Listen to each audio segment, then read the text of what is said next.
Here we are at number 4. A company has 6 offices, A, B, C, D, E, and F. One of the company managers, Nanako, needs to visit the offices, so she creates the graph that follows, showing the distances in kilometers between some of the offices.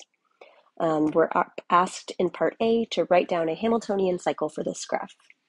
A Hamiltonian cycle is a path that visits each vertex once, and it starts and ends at the same place. We do this by inspection, and I'll start at A alphabetically, although you can start anywhere, and I'll just graph around A to B, B to C, C to D, D to E, and E to F, and F back to A. To write this as an answer, to write down the Hamiltonian cycle, we just write those vertices in order that they were visited. So A, B, C, D, E, F, and back to A. This is an answer, but it is not the only answer that you could give correctly. Part B asks us to state with a reason whether the graph contains a Eulerian circuit. A Eulerian circuit travels each edge exactly once and starts and ends at the same place. And we can know if a Eulerian circuit exists if each vertex has an even number, not an odd number, of degrees. In other words, of paths that leave from it. You can look at any vertex. Let's just take a look at A. We see A has 1, 2, 3 paths that lead from it, so it's 3 degrees. That's odd. So right away we know that this graph does not contain a Eulerian circuit. So we can say, no, it does not contain a Eulerian circuit. I'm just going to put no, it doesn't, because at least one vertex is odd. It has an odd degree.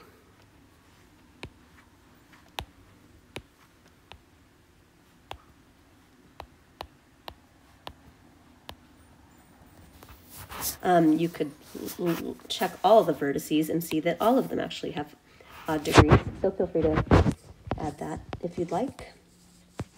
Part C, we're told that Nanako wishes to find the shortest cycle to visit all the offices, so she's completed an adjacency table. Well, not quite completed.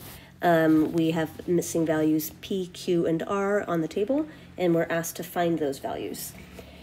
So to find the value of P, we are looking at a path that gets us from A to D. As you can see, P is that intersection, and we're looking for the shortest path. So to get from A to D, we could take the 35 kilometer and then the 14, or the 18 and 34. There are some other roundabout paths that we could take. We can ignore those because they're clearly much longer, but just comparing the 35 and 14 route, we can see that that's going to be shorter than the 18 and 34. So adding together 35 and 14, we get 49 kilometers. That's going to be the shortest route. You don't have to write the units. To find Q, we're looking to find the shortest path between, let's see, B and F. B and F. Either 12 and 22 or 27 and 18. I think it's pretty clear that 12 and 22 is less than 27 plus 18. So we get a total of 34. And finally, R is the shortest path between F and C.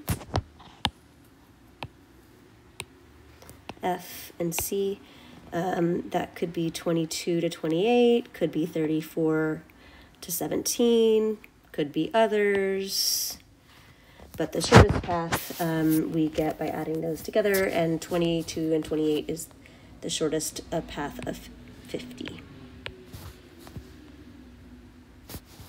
Okay. Part D says, starting at vertex E, use the nearest neighbor algorithm to find an upper bound for Nanako's cycle. So here, the nearest neighbor algorithm has us, and we're starting at E.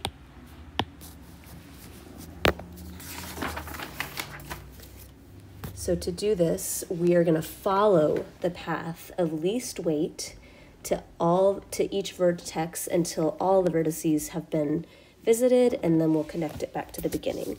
So we're going to start at E. We're going to look for which path is the smallest, which is the 12. From there, we're going to look for the smallest path, which is 25. From there, we're looking for the smallest path, which is 17. Here we're looking at the smallest path, but here we have to keep in mind that we don't want to revisit any vertex. So our smallest path is 34. Same thing here, looking for the smallest path that doesn't revisit a vertex. That's 18. And now we need to take ourselves back to the beginning to get to 35, because we visited all the cycles. To answer this question, we just add all of those together. 12 plus 25 plus 17 plus 34 plus 18 plus 35. I highly recommend that you write those values out, and or that you write the cycle order out, E, B, C, D, F, A, E. Doing either of those things can give you method points, so that in case you do your calculation wrong and wind up with the wrong answer, which by the way should be 141, you can get some points. And for part E, we're asked, by deleting the lower bound of the vertex, by deleting F, find the lower bound for Nanako's cycle. So here we are going to delete F and all its attached paths. So I'm going to use like a gray. The F is going away, and we're going to ignore everything I highlight in gray. Okay, so ignore all those, and now we are going to find the minimum spanning tree. I'm going to use Kruskal's algorithm, where we choose the shortest edge that doesn't complete a cycle, and we repeat that until we're all the way through. So let me go back here. Okay, shortest edge I can see that's left is 12. The next shortest edge is 14. The next shortest edge is 17. The next shortest edge is 25, which completes the cycle, so we have to skip that. And then 27. And now we have done it. We have reached every vertex using the shortest edges only, and that is our minimum spanning tree. So I'm gonna this is part E we're working on here. Min span tree. That part of this problem we get 27 plus 12 plus 14 plus 17. And then to that, we will add the two shortest paths of the deleted paths. So 18 and 22. So plus 18 and plus 22. And that gives us a total of 110. Oh, I don't know why I wrote A. That should say E. That's part E. Okay, so just clarifying, the answer to E is 110, the minimum, the lower bound. Okay, and part F asks us to explain with a reason why the answer to part E might not be the best lower bound. Well, we were told to delete F as a part of this process. It's possible that they're deleting a different vertex might have had a higher value and hence a better lower bound. So that's what I would say. Oops. Deleting a different vertex with a higher value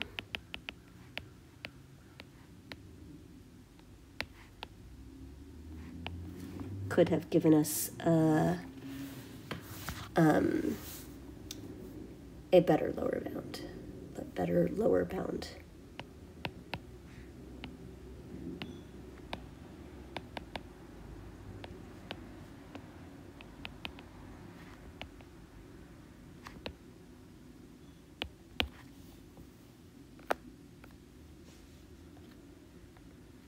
Moving on to number 5. Number 5, Adesh is designing a glass. The glass has an inner surface and an outer surface. Just to be clear, the inner surface is there. We could imagine if, well, we'll keep going. Part of the cross section of the design is shown in the graph where the shaded region represents the glass. The two surfaces meet at the top of the glass. One unit represents 1 centimeter. The inner surface is modeled by this f of x equation and the outer by g of x, and find the value of p we're asked. Let me just try to clarify what we're looking at here. This is a cross section of the glass that would be rotated 360 degrees or 2 pi radians around so that it would create the glass. So if you're trying to figure out what it means by inner and outer, imagine the actual shape of the glass and think about which would be the inner. Hence, this green curved line would be the inner curve. Okay, for part A, we're asked to find the value of P. And the value of P, we can see that P is the edge of the domain that we're using for both, which would be this x value right here. Or another way to think of it is the place where those two functions intersect. And so my suggestion for you to find the value of P is to go to your graphing calculator and for y1 type in function 1/2 x cubed plus 1, and y2 is x minus 1 to the 4th power, and find their intersection. You do need to, and it says this at the beginning of this paper, to show any graphic models that that your calculator gives you. So once you get a good viewing window for this and you actually find the intersection using your calculate button option, you need to draw this and label the intersection point, which is 2.91, comma 13.3. And that means our x value is 2.91, which is P. And so for part A, P equals 2.91. Part B, the glass is rotated, the design is finished by rotating the shaded region of the diagram through 360 degrees about the y-axis. Find the volume of liquid that can be contained inside the finished volume of glass.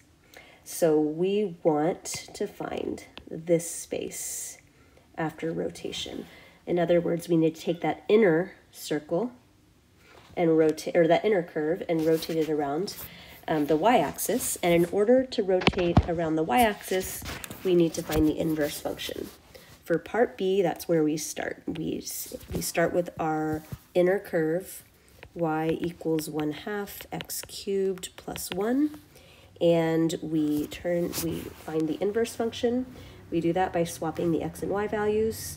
So it becomes x equals 1/2 y cubed plus 1. And just solving for y.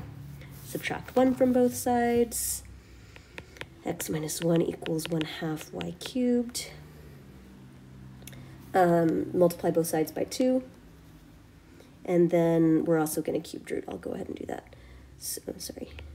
The cubed root of 2, x minus 1, you're welcome to distribute that too if you want to, equals y. Okay, so we have found the inverse function of the inner curve, and now we can find the volume of revolution by multiplying pi or 360. Make sure you use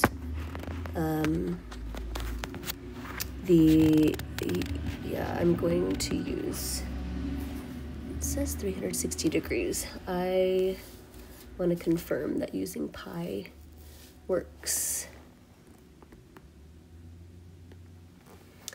Yeah, pi.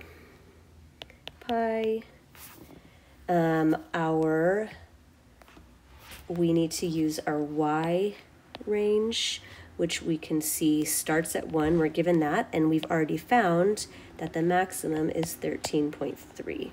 So from 1 to 13.3 times the function squared. So this is the cubed root of 2x minus 2 squared dx. Now you can go to your graphing calculator, use the integral function to evaluate this. Make sure you multiply by pi, make sure you square, be very careful with all of those exponents, and when you do that, you get a value of 197 centimeters cubed. Part C asks us now to find the volume of the region between the two surfaces of finished glass. This requires us to find the volume of revolution for the lower curve and then subtract the two. So we have to do the same thing for part C. I'm going to switch colors so we can keep our work a little separate. I'm taking my lower curve, y equals x minus 1 to the 4th power. I'm swapping the x and y, so x equals y minus 1 to the 4th. 4th root that y. And add 1 to both sides. Oh, not that y, not the y, the x. And we have y equals the 4th root of x.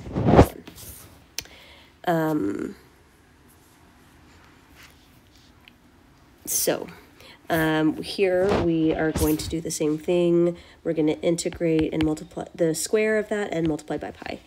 Our range here is 0 to 13.3. This time we are going all the way to the bottom, from the bottom to the top. And we have the 4th root of x plus 1 squared dx. Remember, if you're trying to type in 4th root, you can always do x to the 1/4 if you prefer. And I encourage you, in fact, I should have said this earlier, because if you may have already encountered this problem if you've done these calculations on your own. Using the 13.3 rounded will not get you a correct answer. You need to use an unrounded at least 4 decimal places for your upper bound of that integral. I'm having to round because I'm writing 13.3, but you need to actually, when you get that calculation, write down at least 4 decimal places and use that value. One thing you could do is write that down and store it as x, and then use x so that you can save yourself some time. When you let your graphic calculator integrate this for you, you get a value of 271.876 ... And then we subtract those two values, so 271.876 0.87, sorry, minus 197, or 196. Again, you should use the unrounded. And I'm sorry, I'm messing up here. 196.94 dot dot dot, and that gives us 74.9 centimeters cubed. And that's the answer to part D. Nope, part C.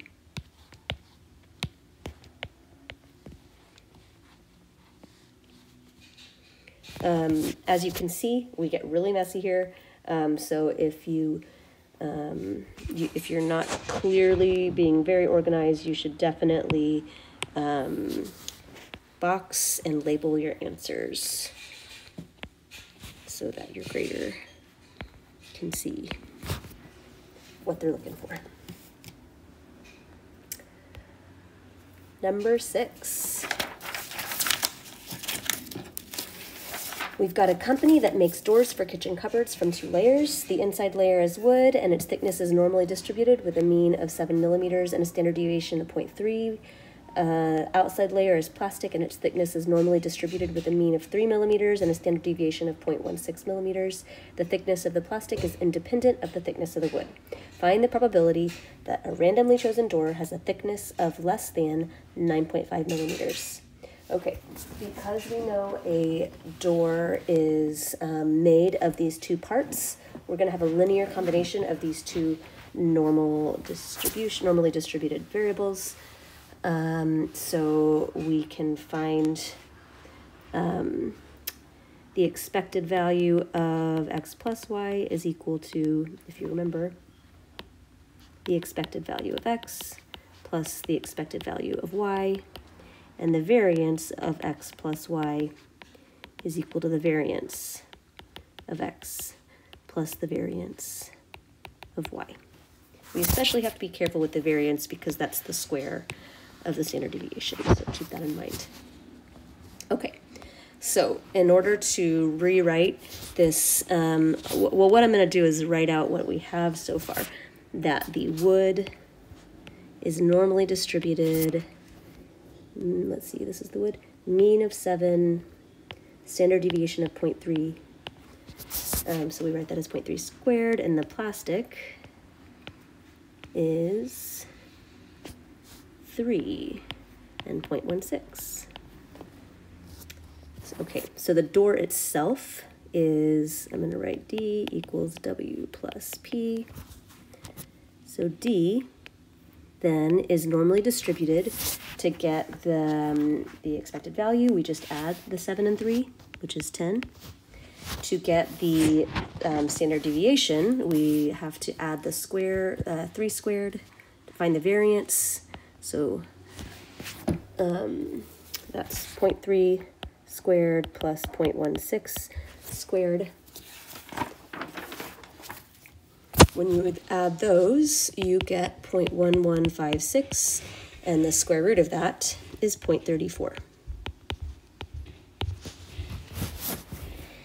So all we have to do here is use the distribution. We're going to find the probability that D is less than 9.5. So on your calculator, you're going to the second VARs. You're doing a normal CDF from -1 E99 up to 9.5 with a mean of 10 and a standard and a sigma of 0.34. And when you do that, you get that the probability is 0.0707. And that's your answer for A. For B, we're told that 8 doors are to be packed in a box and sent to a customer. We are also told that the box's width is 82 millimeters and the thickness of each door is independent. So we have to find the probability that the total thickness of the 8 doors is greater than the width of the box. So we need to find the distribution of 8 doors. We could, if we wanted, call that the set of doors. So the set of doors is 8D. And so we could do the same thing. This is another linear combination. It's 8 doors, 8 expected values that are the same, or so we keep the normal distribution, again, because of the independence of the doors.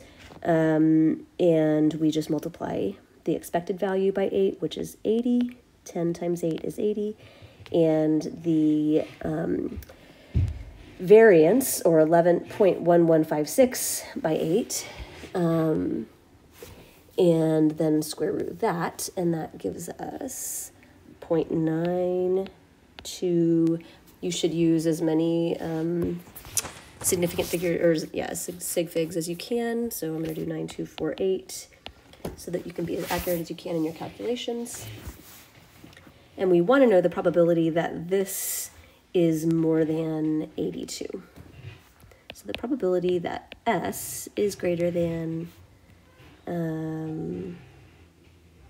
because we're asked here.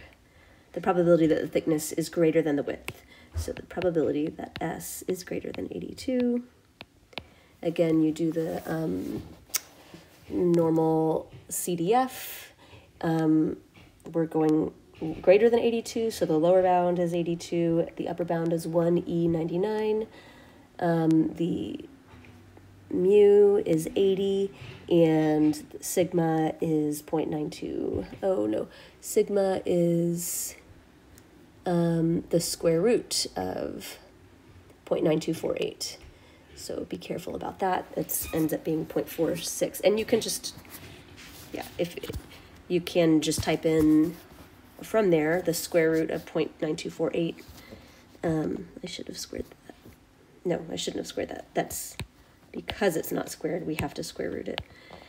And when you do this, you get an outcome of 0.0188. That's the probability.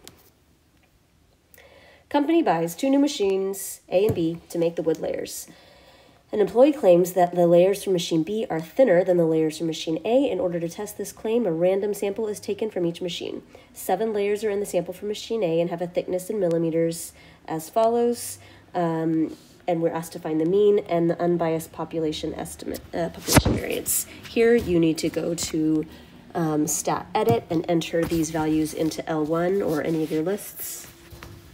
So you're going to, again, stat and edit, enter these values into your list, and then you're going to go to stat calc and run the one variable stats. That will give you a mean value, and that mean is 6.93. I'm going to note here that to be accurate, you should also jot down 4 to 5 significant or decimal places. So 93428 or more, but you'll want to use this value, an unrounded value or less rounded value for future work. The unbiased estimate of the population variance on those one variable stats, it tells you S, let's see, it tells you SX is 0.40364 to find the unbiased population variance, we need the square root of the standard deviation. So the variance itself is the square root of this value, and that is 0.163. Okay, last part of this problem. 8 layers from the sample in machine B have a mean thickness of 6.89 millimeters and S of 0.31. So we are asked to perform a suitable test with a 5% significance level to test the employee's claim. You may assume the thickness of the wood layers of each machine are normally distributed with equal population variance. Here we're going to use let's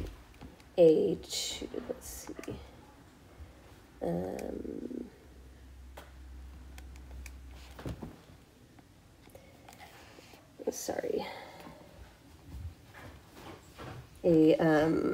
a two sample t-test. And you are going to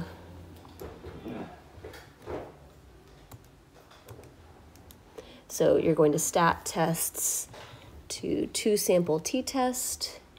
We're going to use statistics instead of data because we've already calculated the statistics. We're comparing the statistics we came up with in part C with the statistics we're given in part D.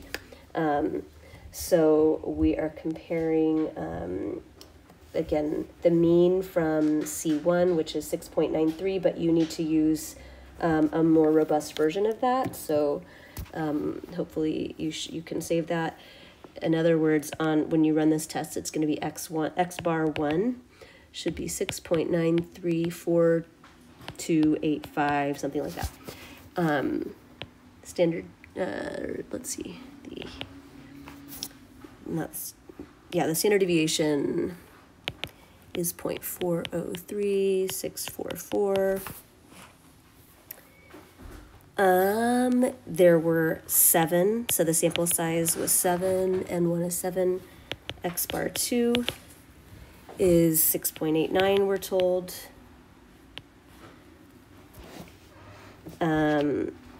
Standard deviation of that 2 is 0.31, we're told, and there are 8. Oops, and 2 is 8. As you enter all that information, then we're also we need to think about what the comparison was. Oh, I forgot to do the first part of this. You have to include, if you're performing this test, you have to include the hypotheses. So our null hypothesis is that the two mu values, mu A and mu B, are equal. And our alternative hypothesis to decide if the employee's claim is true, he said, or she, that he claims that the B is thinner. So he's claiming that mu A is greater than mu B. So that's the alternative hypothesis, and that's what you need to highlight, which is the last option in this two sample test, greater than mu 2. And it's pooled, hit yes, and then calculate, and you get a p-value. You need to write down that p-value of 0.4069, I'll go ahead and round it 8. To finish this test, we need to write down how that compares to the 5% significance level. So 0.407 is greater than 0.05, which means that we do not reject the null hypothesis.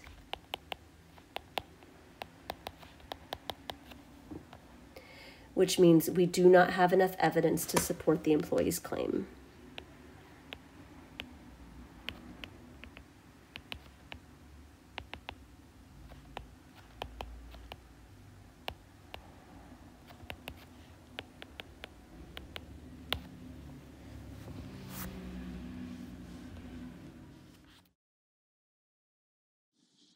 Number 7 says that a position vector of a particle at time t is given by r equals cosine 3t I plus 4 sine 3t j. Just keep in mind that that is the same thing, if we want to think of it, as the vector 3 cosine 3t, 4 sine 3t. We just have the horizontal component represented by the first term and the vertical component represented by the second term. Displacement is measured in meters and time in seconds, and we're asked to find an expression for the velocity of the particle at time t. So to find the velocity, since this is position or displacement, we need to take the derivative. dr dt equals v. I'm going to see if I can make this smaller and move to the bottom. So I'm taking the derivative v of t equals the derivative of 3 cosine 3t. That's a composite function where I just multiply the derivative of the outside by the derivative of the inside. So the derivative of cosine, well, I keep the 3. The derivative of cosine is negative sine 3t. And the derivative of the inside function of 3t is just 3. I'll go back and simplify that in a second. So that's my horizontal component, and now I'm going to take the derivative of my vertical component. The derivative of sine, I keep the 4. The derivative of sine is cosine 3t times the derivative of the inside 3t. The derivative of 3t is 3. And j. And simplified, I have negative 9 sine 3t I plus 12 cosine 3t j. That is the expression for the velocity. And that's 1. 2 asks to hence find the speed when t equals 3. So here we're just v of 3.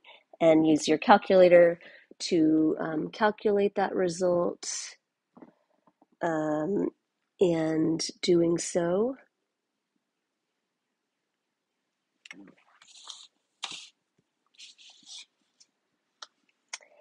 you get 11.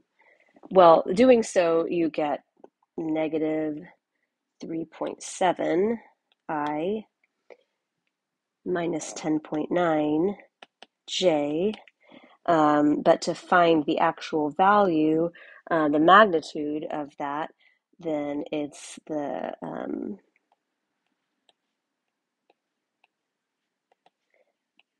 square root of those squared.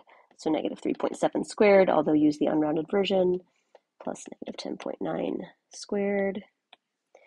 Or another way to do this even quicker on your calculator, just all in one sweep, would be the square root of negative 9 sine 3 times 3 squared plus 12 cosine 3 times 3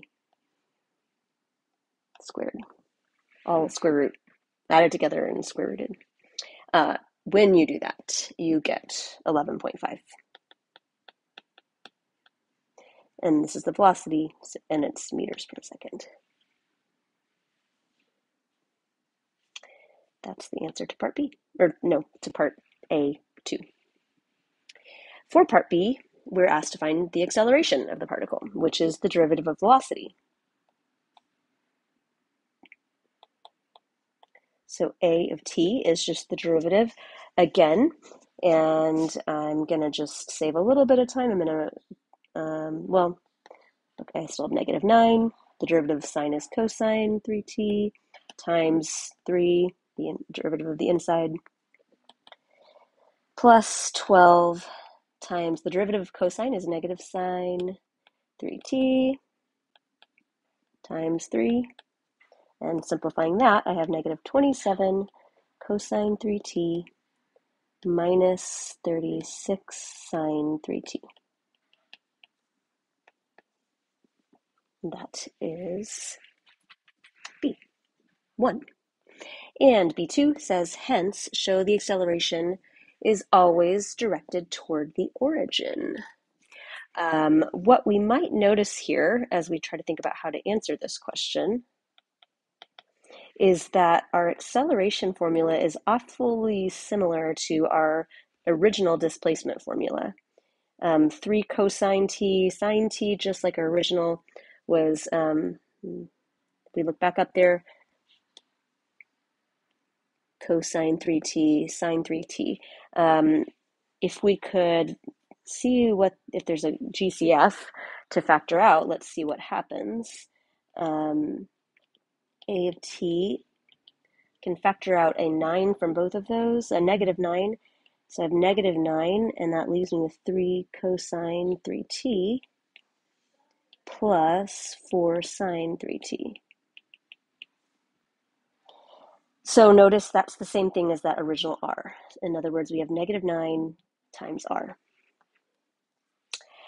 So since r was our position vector, which is the vector that points from the origin to the particle, and that's multiplied by a negative value, then the acceleration is always going to be pointing back toward the position vector. So we could explain that by saying A is in the opposite direction of the position vector because it's the position vector multiplied by 9.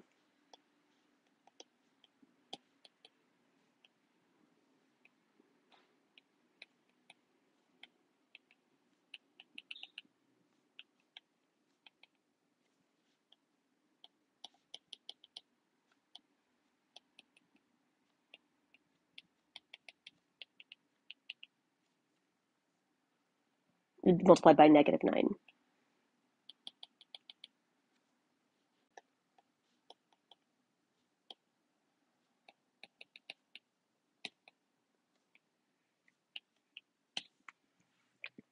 So it will be pointing toward the origin. I'll go ahead and write that. You want to make sure you answer the question as directly as possible.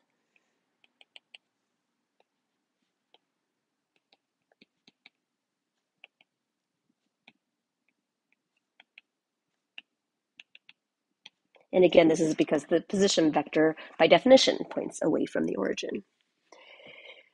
Okay, part C. The position vector of a second particle is given by a second R equation. And for the time 0 to 10 seconds, find the time when the two particles are closest to each other. Okay, my suggestion for this is we're looking to minimize the distance between the two particles. So let's let our graphing calculators do that for us. We can come up with an expression to give us the distance between the two particles. And then we can use that, type that expression into y equals and find the minimum value between 0 and 10 seconds. So the distance is between these two vectors is going to be, we would subtract, I'm going to just write this, d equals, I'm going to write r1 or r2 minus r1, although it doesn't matter, but the position, the actual distance we're going to get by finding the magnitude of each vector, subtracting the magnitude, subtracting the vectors and finding the magnitude of each. So that ends up giving us, if we are subtracting, well, I'll go ahead and write out R1, or the R2, negative 4 sine 4t I plus 3 cosine 4t j minus, we're subtracting our original, 3 cosine 3t I minus 4 sine 3t j. Combining our like parts, hold on, that should have an I, our horizontal and vertical elements, we get, I'm going to just highlight so I don't have to rewrite this. We're combining these and these, and then that will give us a new complicated horizontal component and a new vertical component. And then we want to find the magnitude of that. So ultimately, the magnitude of vector d, the distance, is the square of the difference of our horizontal components, so negative 4 sine 4t minus 3 cosine 3t, close parentheses, squared, plus 3 cosine 4t minus 4 sine 3t, close parentheses and square. All of that is our distance formula, and you can type all of that, including the square root, into y1, and it's going to give you a pretty crazy graph that looks something like this, and you should sketch it. It's going to look something like that. You should, if you're going to minimize it, You're going to write a little sketch. You're going to find the lowest value, which is somewhere over here. You're going to use your calculate option function to calculate the min, and you're going to label that min. It's 4.71 comma 1. And we're going to think about what exactly the question was asking us. Show that let's see. Find the time when the two particles are closest to each other. So they are closest to each other at this lowest value of 1, but that happens at 4.71 seconds. So the answer to part C is 4.71 seconds.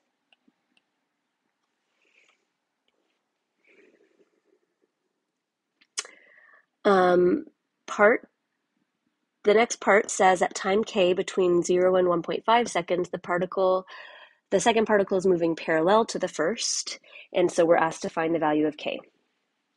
What you should keep in mind is that when they're moving parallel, they're moving equations, the vector equation, the velocity equations are scalar multiples of each other.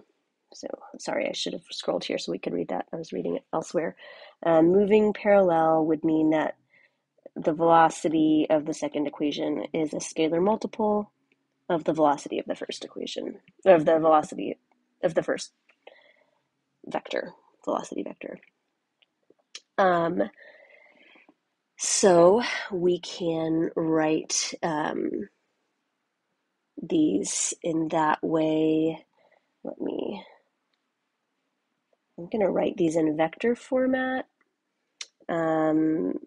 So I'm going to do 3 cosine 3t over 4 sine 3t is the scalar multiple of the second particles. Oh no, sorry, this is the wrong, I should be using the velocity vector, so that's backwards. It should be -9 sine 3t, 12 cosine 3t, and the velocity of that second particle I would need to figure out, by the way, v2 would be I'm just going to go ahead and make it quick. It's -16 cosine 4t, it's just the derivative, minus 12 sine 4t.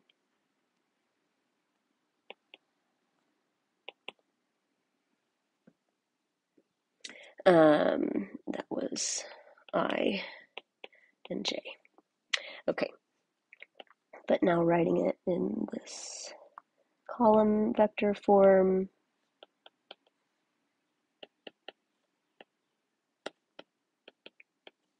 Okay, now what we can do is just come up with the parallel equations. Based on this, we know that the top element, 9 sine 3t equals k times -16 cosine 4t. And I'm going to write this over here, that 12 cosine 3t equals k times -12 sine 4t.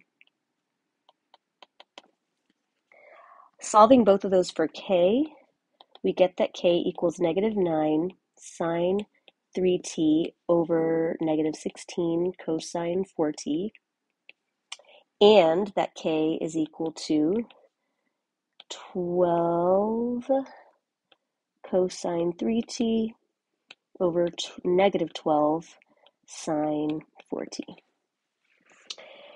Okay, we are still looking for the t value that makes both of these are equal to k, so that means they are equal to each other. Oops.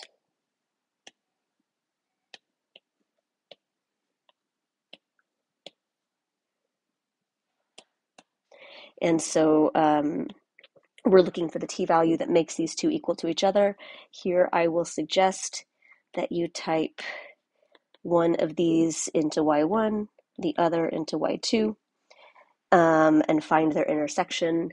And that intersection is a t value of 1.3 seconds.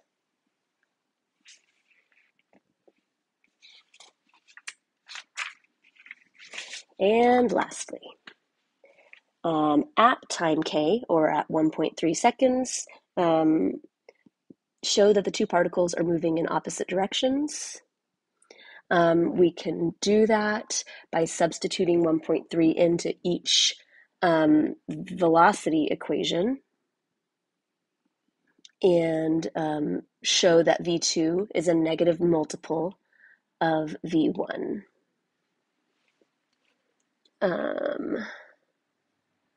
So we get at t equals 1.3, you're going to get actual v1, get the actual decimal value of v1, which is 6.22 I for the horizontal, and negative 8.68 for the vertical. V2 is negative 7.57 I plus 10.6 J. Here, to find, we know that they are multiples of each other. To find what that multiple is, you can just divide any of those corresponding elements. Negative 7.57 divided by 6.2 is k equals 1.22, negative 1.22. You get the same value when you do 10.6 divided by negative 8.68. And so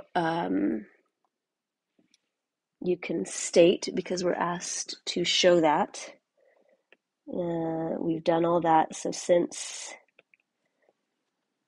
v1, let me change that. Since v2 equals negative 1.22 v1, where the scalar multiple is negative,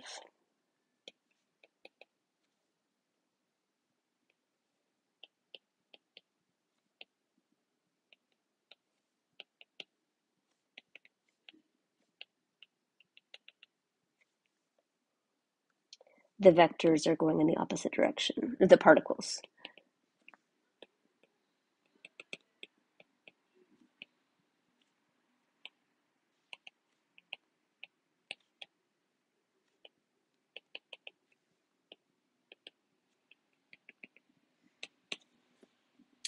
And we've done it. We've made it through paper 2.